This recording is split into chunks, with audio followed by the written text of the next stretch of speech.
প্রতি মাসে সৌন্দর্য ধরে রাখার জন্যে যদি মেকআপের হিসেব করি, এটা তো প্রায় 2 লাখের ওপরে চলে যায়। তারপর স্কিন কেয়ার প্রোডাক্ট আছে, এগুলো সব ইনক্লুডিং করলে 2.5 থেকে 3 লক্ষ টাকা তো হয়েই যায়। আপা, আপনি 3 লক্ষ টাকা খরচ করেন ভালো কথা, তাহলে আপনাকে রানু মন্ডলের মতন লাগে কেন? টাকাগুলো আপনি কোন দিকে খরচ করেন, অন্যদিকে নাকি ওই দিকে? বলেন কি?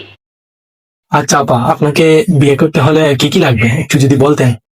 আমাকে বিয়ে করতে হলে নম্র, ভদ্র, লয়াল, সব থেকে বড় কথা হচ্ছিল তার 10 থেকে 20 লক্ষ টাকা ইনকাম থাকতে হবে, এবং তাকে অনেক সুন্দর হতে হবে, এবং সব কিছুতে পারফেক্ট হতে হবে। তাহলেই তাহমিনা ইসলাম তাহমিনা আফরিনকে তারা পাবে। अच्छा।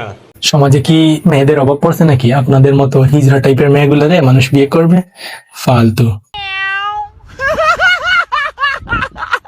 এখন আপনাদের আমাকে দেখে কি মনে হচ্ছে? আমাকে তো অনেকে বলে তুমি দেখতে পুতুলের মতো, অনেকে আবার বলে তুমি দেখতে হচ্ছিল বারবি ডলের মতো।